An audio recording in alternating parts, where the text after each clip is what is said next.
Hello and good morning. So today I'm going to begin a new book, and this is Look Back in Anger.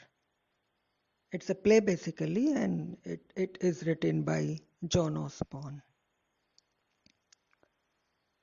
And this is perhaps the most seminal work or the most seminal play of John Osborne.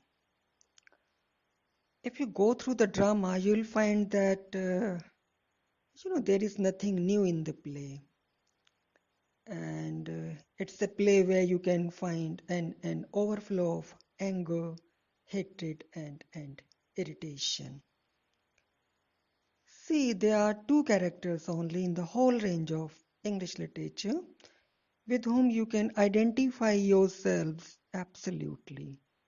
The first one is Hamlet, and the other one is Jimmy Potter. So they are the two, immortal characters in the whole range of English literature.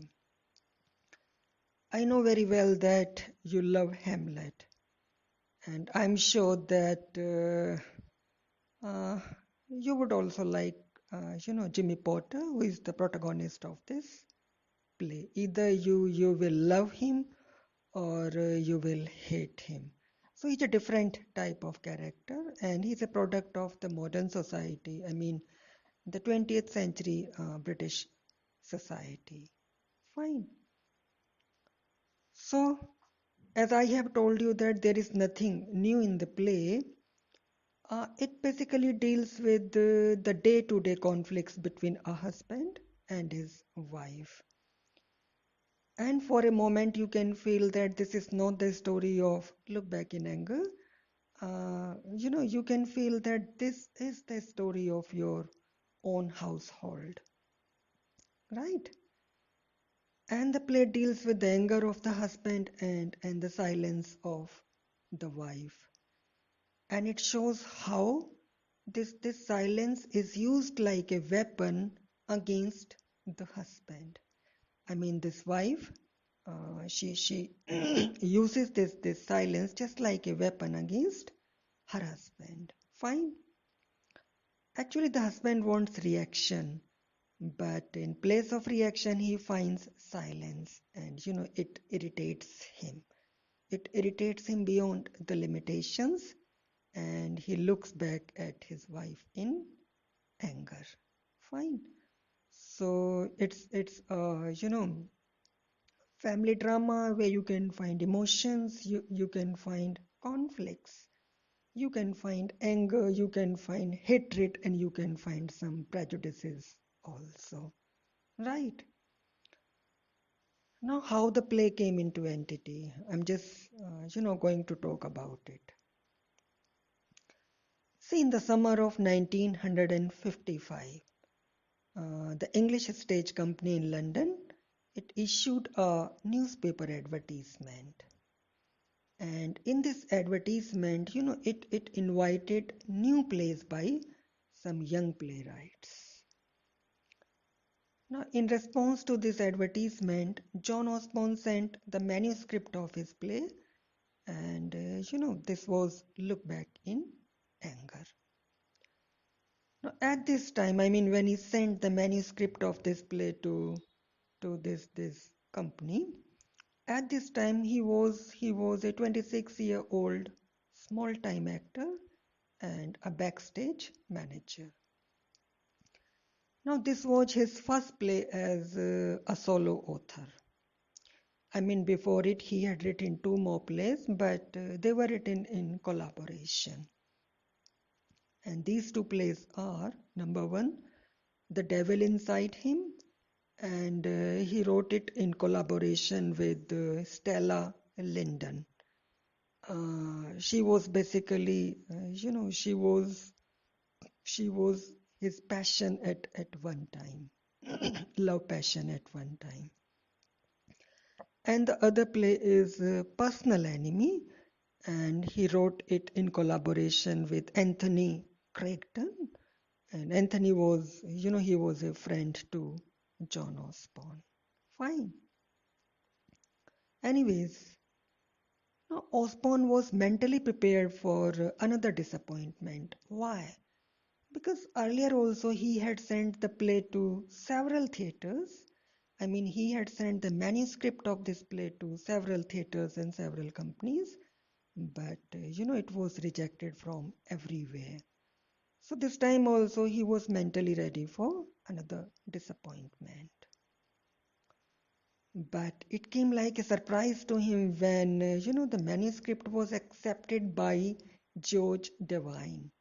George Devine was he was the director of the newly formed company, the English Stage Company. So this time, his play was accepted and it came like a surprise to him.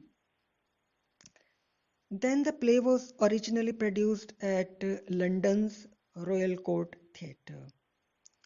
And, it was produced with the press release calling John Osborne an angry young man, and it became a phrase which represented a new movement in the British theatre of the 1950s. So John Osborne, he was called an angry young man, and it became a phrase, and this phrase represented a new movement, a new era in the British theatre of the 1950s. Fine. Excuse me. After the opening of the play at the Royal Court Theatre, Osborne became the talk of the town overnight. I mean, he became very famous overnight. Nobody knew him before the opening of this play, but after the opening of this play, he became famous and he became the talk of the town within a night, right? Now, most of the critics, they welcomed the play despite its many faults. So we cannot say that it was a perfect play. No, it had so many faults. But despite so many faults in it, most of the critics, they welcomed it. Let me say that the play got mixed reactions. It got mixed reactions. I'm going to quote, some reactions from different critics and different newspapers. So the first reaction came from the side of Ivor Brown. Ivor Brown. He basically commented on the setting of the play. Actually, the setting of the play is just a one-room flat. So he was very critical of the setting of this play. Fine. Now, uh, you know, about the setting of the play, he called it a one-room flat in the Midlands. He called it as dirty and squalid, dirty and squalid. And he said that it is difficult to believe that a Connell's daughter, I mean Ellison, who is the wife of Jimmy Porter in this play, she is the daughter of Connell, and they both fell in love, and theirs was a love marriage, right? So while talking about the one room setting of the play, he said that it is unspeakably dirty and squalid. And further, he said that it is difficult to believe that a Connell's daughter, who is brought up with some standards, would have stayed in this dirt even for a day.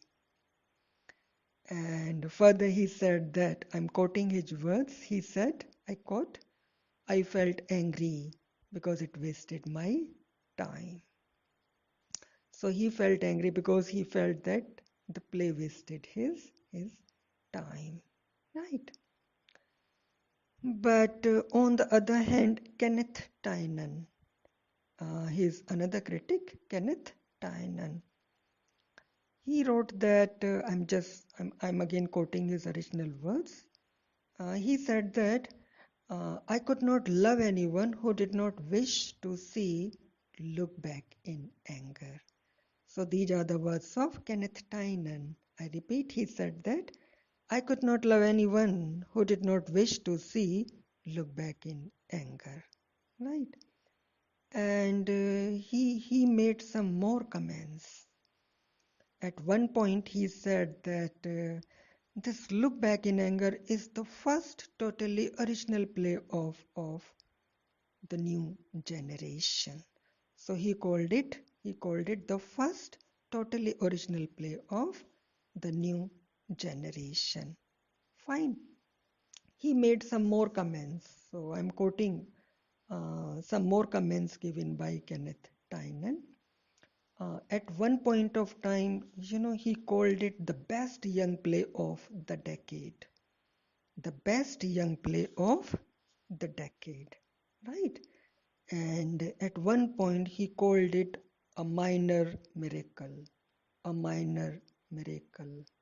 Fine. So the play, I mean, Look Back in Anger, to him it was a minor miracle, right? And one more comment given by Kenneth Tynan, I would like to bring to your notice. Um, Basically, he commented about about the central figure of this play, and that is Jimmy Potter.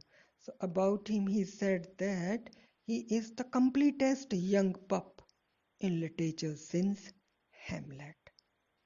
The completest young pup in literature since Hamlet. So this is a big statement.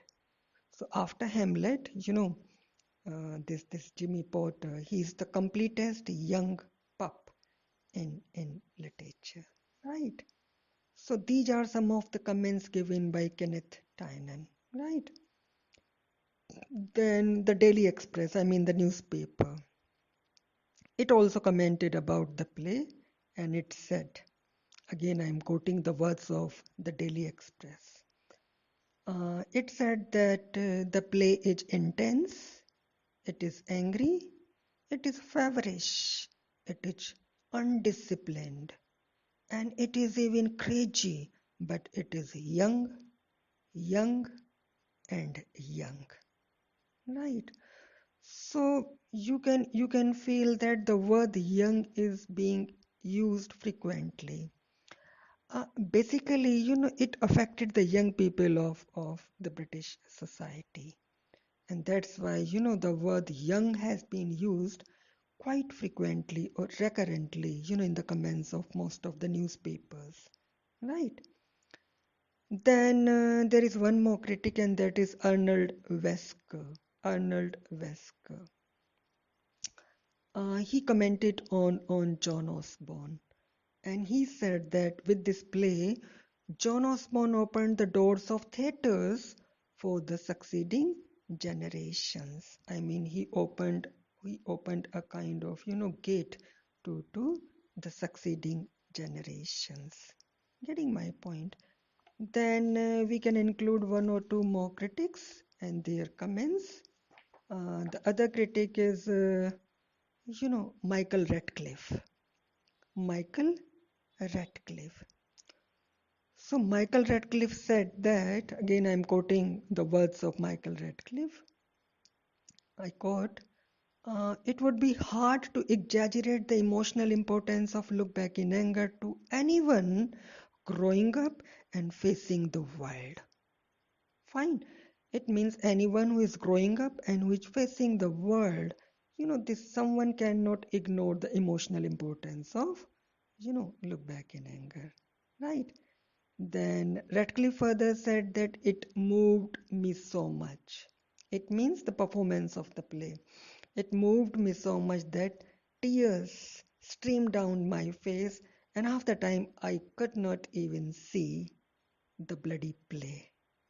Fine, so this is a very emotional statement given by Michael Radcliffe about Look Back in Anger. Fine. Then there is one more critic, and this is T.C. Worsley. T.C. Worsley. So Worsley said, if you are young, it will speak for you. If you are middle-aged, it will tell you what the young are feeling. I repeat again, Worsley said that if you are young, it will speak for you. And if you are middle-aged, then it will tell you what the young people are feeling. Fine. So these are some of the comments given by some newspapers and some critics. Fine. Now, if you try to have a look at the play, you'll find that it basically portrays the bitter mood of the people in the post-war British society, and it focuses on the problems which were faced by the British government after the two world wars, particularly. And it also focuses on the pent-up anger of the people in a misgoverned British society. Fine. Then again, if you read the text of the play, you will find that the whole picture, the whole picture of the play, it is brought to us through Jimmy Potter, who is the central figure of the play.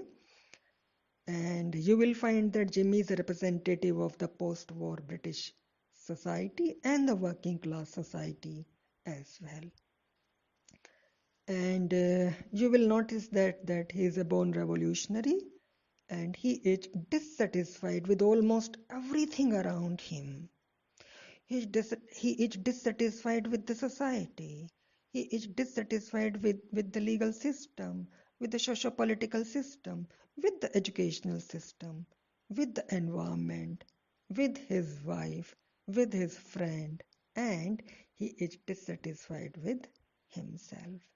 Right? Actually, what is the problem with him? The problem with him is that he wants the things to go in his own ways.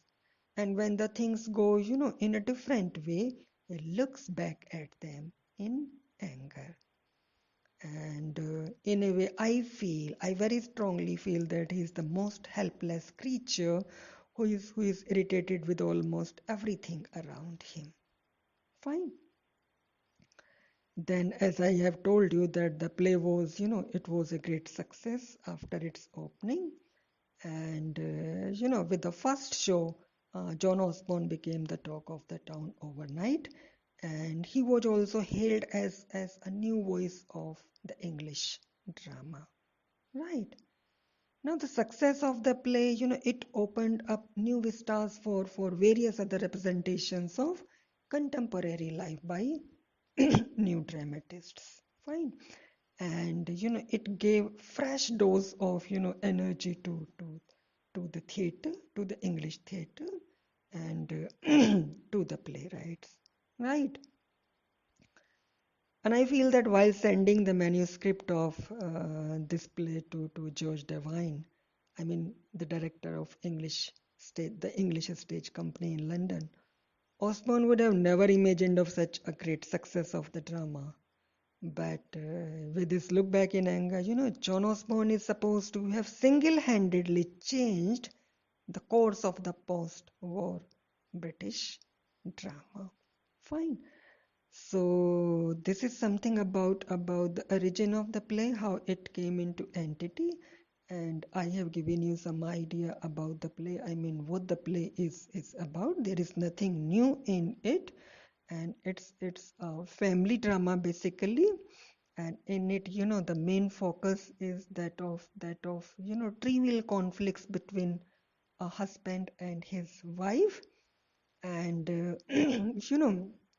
how towards the end of the play, they come to a patch up, and how they make a kind of compromise. So in the next clip, I'll be coming with some more points, and I would like to focus very specifically on the points, I mean on the basis of which, I mean why the play became such a success.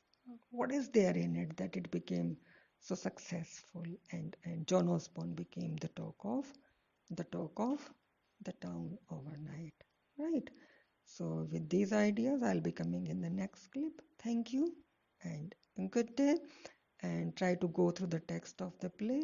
I'm sure you'll enjoy it and you'll love it. Take care.